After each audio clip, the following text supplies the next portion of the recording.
Okay, so let's go back to where we were at. I'm not going to show you all can look at, here's just what we had put together that's got some of the links to, you may have to request access to some of these files. It's an imperfect system. If you've got a group photo for Davis, Martha, if you can send me that and I can link that in there for that. Because what I'm going to do is put this all in a PDF document. And anytime anybody asks me about what's going on with TechTrack, then I'll have this available to pick pieces of it out to share with them about here's what's happening, especially the stuff that talks about next year rather than the stuff that talks about other than maybe some of the top level numbers. This has not changed significantly from last year. We're going to focus on branch coordinator peer support. So that's really, really important. We have to make sure that the branch coordinators are armed with all the information they need to be able to get their job done. The first session that we're going to have with them is at the end of this month. The intent of the peer support group is really training, tools, sharing resources. And the goal this year is that 60% of, and by the way, we blew it out of the water last year. We had like 80% participation or 90% participation for branches from most of the branches for most of the sessions. So, but what we're looking for here is that 60% of the branches participate in at least one of the sessions this year. And we're in the middle of updating our procedures to reflect some of the new processes that we started this year.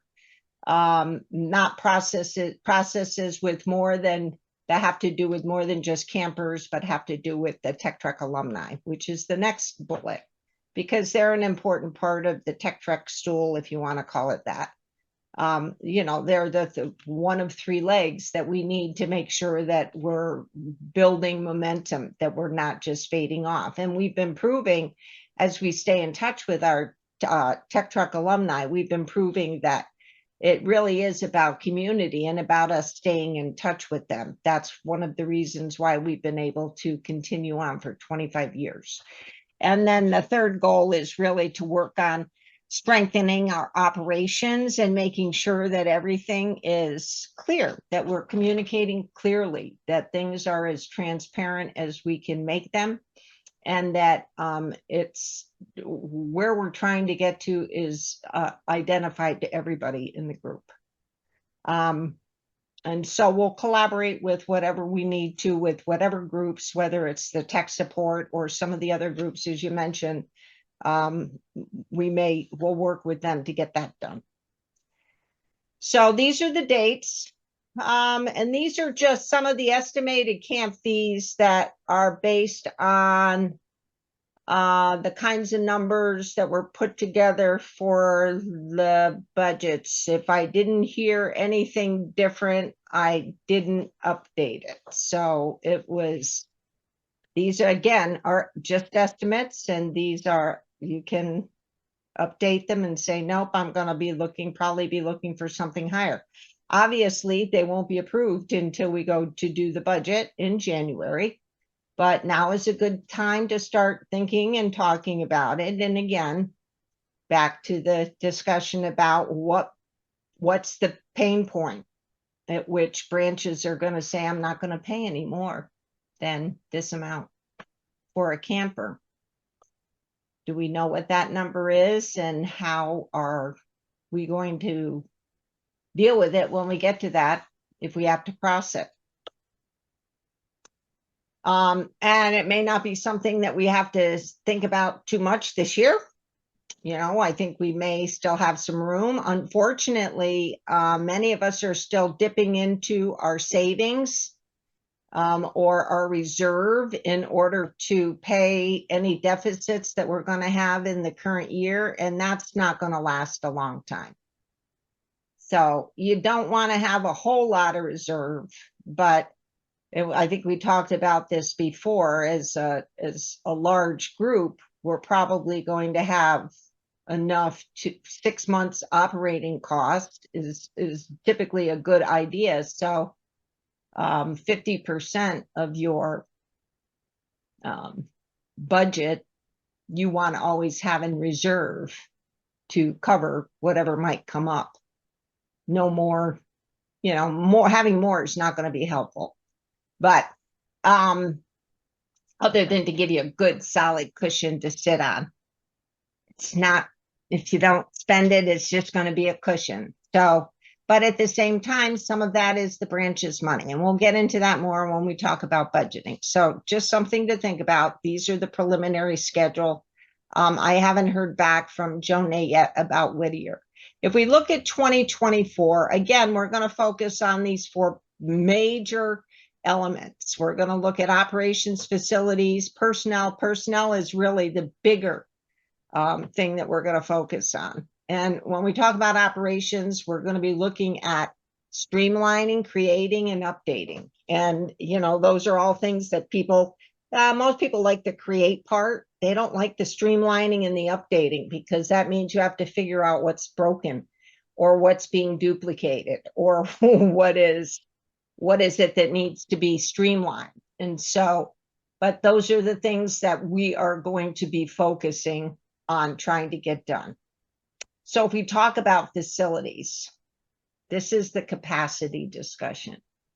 And this is really at a high level. If the Fresno camp is not, if it's not this year for San Luis Obispo, it's a possibility that it's going to be next year. Or in the future. So that's one real possibility, but these are some of the different things that we looked at. And I'm going to pull together a separate meeting, Carol, where we'll get all the key players together and we'll kind of noodle the stuff I have on the next page and how we're going to translate that into something that is a document that we could share with people at those campuses to explain what it is that we're looking for from a proposal standpoint. I mean, you've had the proposals, you know what it takes to run a camp, X number of nights. But the goal is really going to be trying to get it to a daily campus cost per participant that's going to look more like between $600 and $750 a night instead of $800 to $1,000 a night. Because then you're starting to really, that ends up, if you go back to that chart that we showed back here, this one here, that really ends up going into beefing up those costs there. And most of these costs are at least half, if not 2/3 campus costs. Most of these costs. And the other portion of it is stipends. And that's a much smaller portion compared to the campus costs. So if your campus costs are $800 a night or $900 or $1,000, that's going to definitely impact what you're going to end up having to pay. So these are just some of the considerations that we're going to have to do. We're going to work on this over the next couple of weeks to months. We've got to have it prepared to go to the board. And obviously we're going to have to do some work and have some discussions and just as late as December, but we're going to need to have all kinds of numbers pulled together in order to be able to go to the board and say, this is what we recommend. And it'll come out of this group. So the people that are actually going to be doing the heavy lifting are the people that are going to be putting the recommendation together. Comments, discussion about that, Carol? You want to, we've talked a little bit about Stanford. We talked, I didn't know, I mean, we'll keep Sonoma on the table, but I want to see what the numbers come in there at. And I think that is always going to be an option, because at least, like I always say, it's the devil we know, kind of like Stanford, the devil we know. These are camps that we've been at before. We've worked with the people there before. We know the facilities. And so versus having to go to a new area, there might be some challenges there. So as we come up with an evaluation plan for that, the smaller task force will come up with, how do we evaluate these? How do we make decisions, and how do we actually come up with a recommendation? Mimi, Yeah. I just want to comment that if any of those people are still there, Juneteenth is now a federal state holiday. Mhm. And if you're looking at camp dates, you need to keep that in mind, because nobody told Fresno that the classrooms and stuff would not be available for Juneteenth. Didn't you run into that too, Diane? No, Diane Coventry, didn't you run into a Juneteenth thing? Mm-hmm. Yeah, we did, but they let us in. I mean, it was. Yeah, We didn't get in at all. because you're a state school, and no, you are a state school too. Yeah. No, they're private. Is Sonoma State private or state? No, it's state, but It's- we just had the key and went in. Well, I thought it was a security guard that had to let us in. Yeah, that's Wow. right. We did have the security guard. You're right. Wow. Yeah, luck of the draw. I think like the guy was walking by or something, but Hey. Diane chased him down. Diane chased him down. I do recall that. So. Back when she But could just when you're thinking about it, you know, it's Yeah, that's it's why I more the switched the week, because and then Father's Day, they get all excited about that too. So Actually, we had the lady who runs the campus events she Sarah, came to campus on her day off to make Yeah, sure that. that's right. She did. She took the day off to come. So that was just a pretty rare event. Wow, that's pretty cool. That's pretty cool.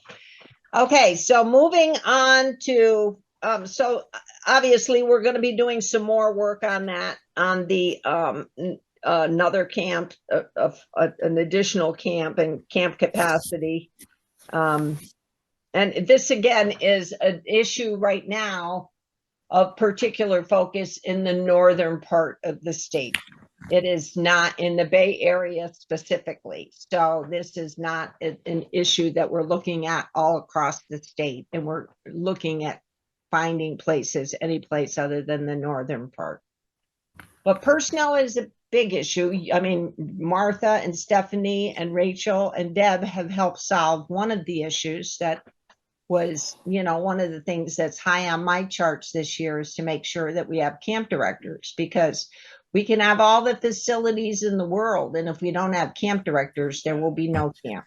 Well, that's like the second week at Sonoma. We need somebody for that. Correct. So we would need, even if we had a facility, we would need to have more camp directors to be able to do that.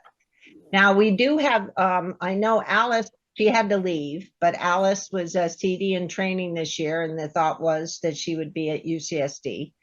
But there is always an option that we could throw her under the bus since she's not here, and we'll let her go up and be a CD in training someplace else. No, we would never do that to you, Alice. But it's possible that we could have somebody come up and help out, and that's similar to what Carol did. The problem is they really need to know the job in order to do that, to be able to truly be helpful.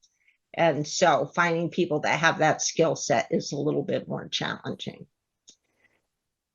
This year we did have an average of 5 minors per adult, believe it or not, with all the adults that we had in camp and all the kids that we had in camp.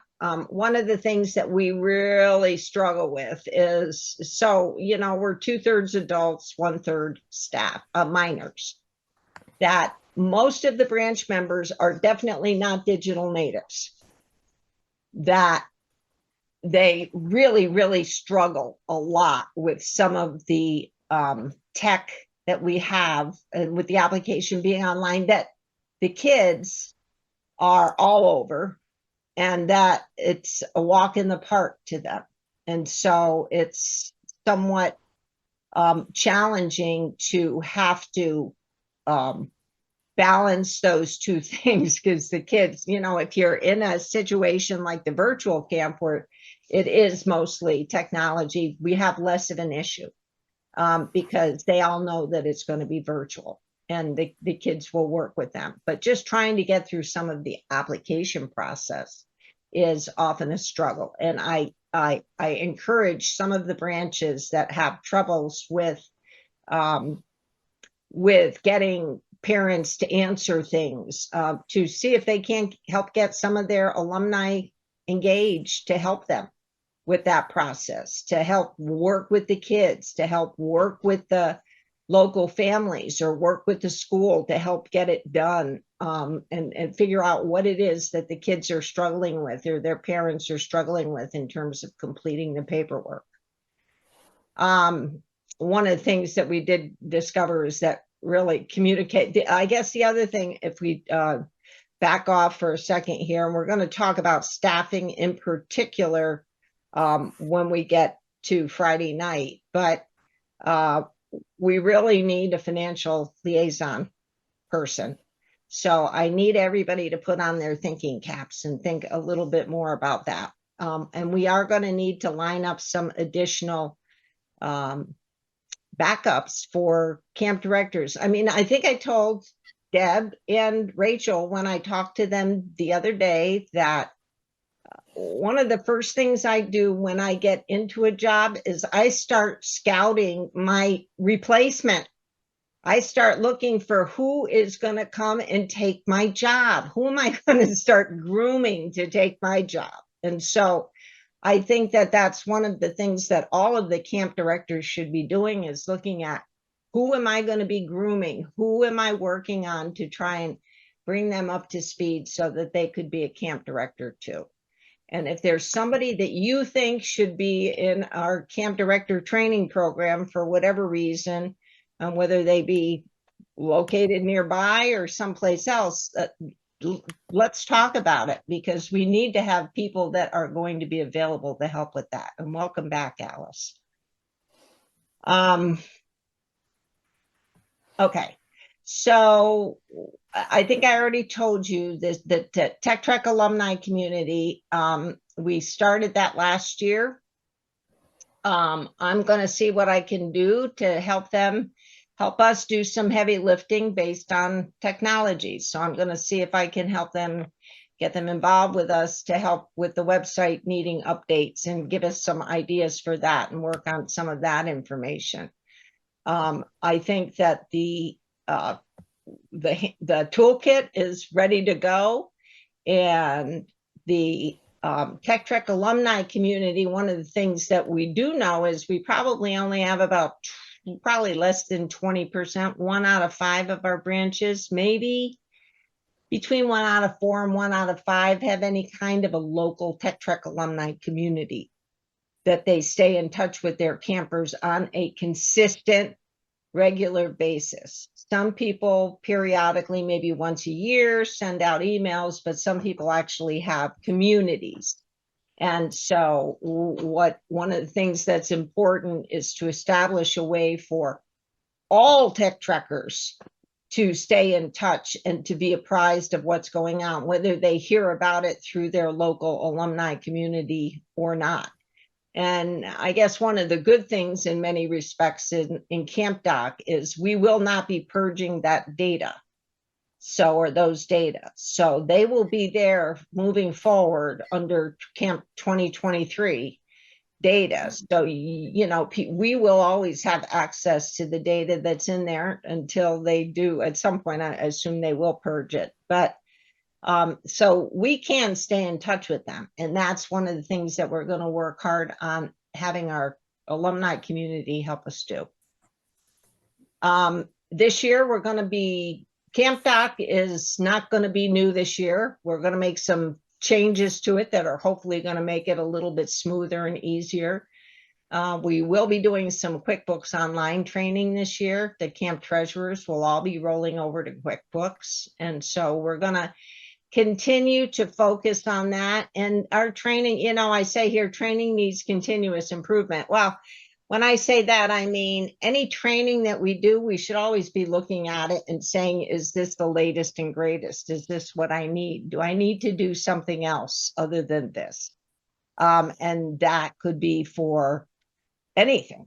And then we're going to be updating policies and procedures. And basically that is going to look at the whole bookkeeping process, from stipends to deposits and transfers and everything else, and how we're going to do that better through QuickBooks. And we are not going to mention QuickBooks in that because who knows, it may change at some point in the future.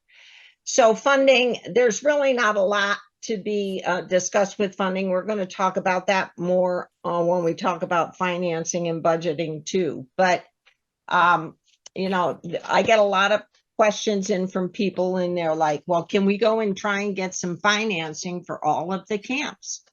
And I said, well, sure, we could go get some financing for all of the camp. We could try to get financing for all of the camps, but they're going to want camp level specifics. They're going to want a lot of information that we are probably not going to be able to provide. They're probably going to want, in many cases, we can't get funding because we are a single sex camp. We're not open to anybody other than females. And that becomes a problem, especially from a public funding standpoint. We're therefore struggle to get funding for that publicly. If you are going to, and that's why most people have either at the branch level or at the camp level have gone for funding. If you are getting funding as a camp, we need to know about it.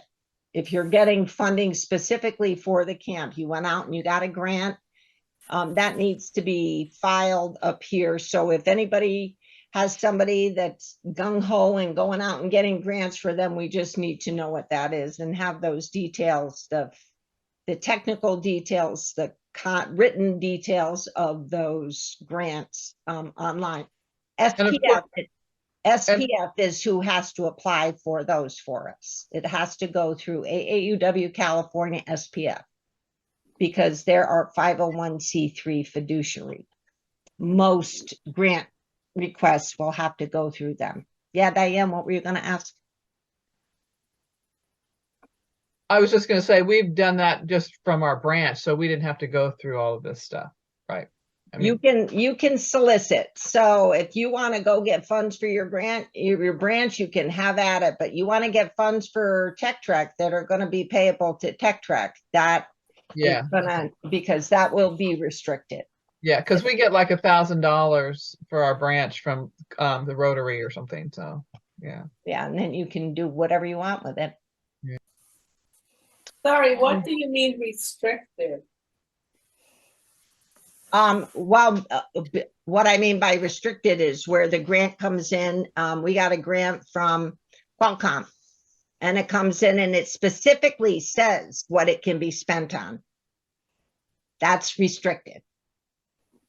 It specifies it needs to be spent on paying an instructor. It needs to be spent on, it can't be spent for this. So they'll define the scope. Everything is clearly defined in the grant that finally comes through. And I can show you a sample of that. Okay, I know we'll discuss this more on the 9th, but I'm just curious at the state level, why couldn't one theoretically raise funds for materials and supplies statewide? Because most of the camps do things differently. They don't run the same programs. They don't have the same classes. They don't have the same teachers. Probably about the only thing that they might share would be swag. Sorry, I don't understand. Materials and supplies is very general. Right, which then means that it has to be book kept for materials and supplies. I'm not saying it's impossible, Mary. What I'm saying is that it is proven over the last 25 years to be enough of a challenge in the past 25 years that it was not explored. We didn't spend a lot of time on it. Okay. And there, Or I can give a good example of this. When they got money for App Inventor class, it totally changed Fresno. Fresno had a math class and a science class. We had to change it. We had to have just one class. It had to be X number of hours. It really changed things around. it had to be adjusted, but everybody was required to have an app inventor class, and they had to go to specific training. Thank you. And that's Okay, probably I guess that's like the tail wagging the dog. It's more like the donor dictating what you can do with it, as opposed to, I guess what I'm imagining is that we would figure out what to do with the donation, that it would be so broad to encompass, whatever. very few. I've seen very few donations come in that are substantive. Small ones, $1,000 here, $1,000 there, I've seen come in, but I've not seen big donations come in that don't have a lot of conditions on them that you have to satisfy. And you definitely need to know that ahead of time. Yeah, Gail, before Yeah, I you was agree thinking with of like foundations and things. But anyway, I understand that it gets down into the specifics. Mhm. Well, it's also like when we had to do cybersecurity. Didn't they give us a big chunk of money at one point? Yeah. I mean, it's not impossible. One of the most successful big donations we got for each of the camps was a few years ago when we got money from some entity. It might have been a makeup company, but it was for a professional women's night. It was AT&T. And every camp got, I don't know, $300 to help out with the expenses of professional women's night. And that's one of our big, yes, the girls love it. So that, if we could find a donor for that, that'd be swell. It Yeah, was AT&T, and that was through National. Okay, thank They you. got it. international. Good. Yeah, well, I think most of their funding now at national level will probably go to STEM ed. I don't think there's any active move to, or no discussion so far about what do we want to do with the tech track programs, no, nothing there. So I think anything that we do is either going to be at the state branch or camp level. And that's also a possibility at the camp level to continue to do as we're doing. But again, all of that information, the grant, when you apply for the grant, that has to be, oftentimes your donor is going to request that you have the 501c3 be the applicant, which is different than AAUW California, because they are not the 501c3. So oftentimes we have to get AAUW California SPF involved in order to sign paperwork. Or sometimes they'll accept Sandy, and sometimes they'll say, no, I want the fiduciary. I want the person who is the fiduciary to sign. Okay. Gail, you were going to say? I'm just thinking that, $5,000 is not really a lot of money. And if we had 5,000 divided by 10, that would give us $500 per camp for professional women's night. I might look into that. My branch is a 501c3. We might spearhead it maybe. Well, and here's the thing, the more grants that we can get, the lower the price tag is going to be to the branches, right? That's my point. Yeah, we know that. I mean, and everybody knows that. The lower that it is, the lower is the price to the branches. But I think you have to look at how much energy you have to put into doing it to, if your hit rate on your RFPs is 20%, that means you have to do five grants in order to get one. Do we have somebody that's going to be willing to spend that kind of time submitting grants for that kind In science, that's such good odds that you don't get that anymore, just FYI. Yeah. Oh, 21 out of 5 is not, you don't get that? Oh, wow. No, are you kidding? That was 3 decades ago. Sorry. All right. 1 out of 15. I have a thought about the T-tag and what Gail was just talking about, and having had to put together the Professional Women's Night for Fresno for a lot of years. I'm wondering if it's possible to do something 2 or 3 times 2 times a year for the alumni to come to, that's just a professional women's night. In Bakersfield, we are pretty poor because we don't have any other branches to coordinate with or anything about getting together with our alumni. But if there were some professional women's night that they could hear different speakers from around, it might get the kids, more active in participating and having conversations amongst themselves. I mean, I have the experience of a girl camper looking at the Tech Trek lanyard and seeing it on a friend a couple years younger or older, I don't know which, and saying, "Oh, did you go to Tech Trek? I didn't know you went to Tech Trek." So, they didn't even know that they had gone to camp together. But if professional women's night, kids are used to doing things virtually now, it might be a way to get things more invigorated. And part of me is wondering if we My can idea, use it as an opportunity, to maybe have some, and I've seen this done also, where you have some people that get together physically and they watch a speaker on a screen, and then they can interact with them, but also interact with the people that they're with. So we could set something up virtually and then suggest some kind of a local interaction also be part of that, to kind of talk through what she's talking about, and then to also have that social connection. I think that's a great idea, Sue. Let's make sure that we let the TTAC people know when we talk to them on Friday night too. Okay, what else? Other stuff and such, or are we good for the night? And then Did we miss an introduction by Valerie from Long Beach? No, we got Valerie. Did we get Valerie? Okay. We did. Can I just say I'd like to commend Kathy for continuing to be here and to lead the online group that's been working with QuickBooks, and for her to keep working on this. We've done a lot with the treasurer jobs of making things visible and knowledgeable. And I know Gail by her face now, and I know Pam, and I didn't know all those people before. So, the treasurer job is a big job that I know the camp directors, when I started, the camp directors were not required to find the treasurers. It was supposed to be an AAUW job. And now the camp directors are supposed to find this person, which is like, oh my God, where's this person coming from? So it's a lot easier to be a Tech Trek treasurer than it was even before the pandemic. It's a whole lot easier. And I think we'll make it even easier as we move forward too. I'm hoping.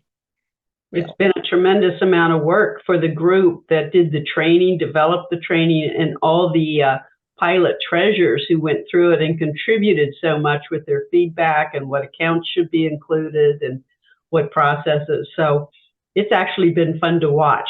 They kind of took over. They really got going on this pilot, and I am so impressed with everything they've done. Yeah, it's going to be great. I think, although I don't want to talk it up too much because, you guys might not think it's the best thing since sliced bread like we do. So, but we'll see as we move forward. Okay. Anything else for tonight? Otherwise, I will see some of you on Friday evening, when we'll talk about, branch support and Tech Trek alumni, and a little bit on staffing and camp tracking and all of that fun stuff. No?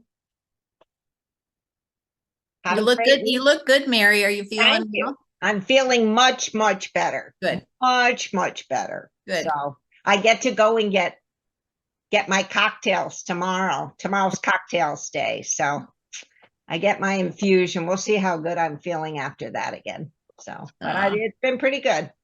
Pretty good. Good. Awesome. Okay, everybody. We'll see you Friday. Friday. Thank you. Thank you all. Thank you, Mary.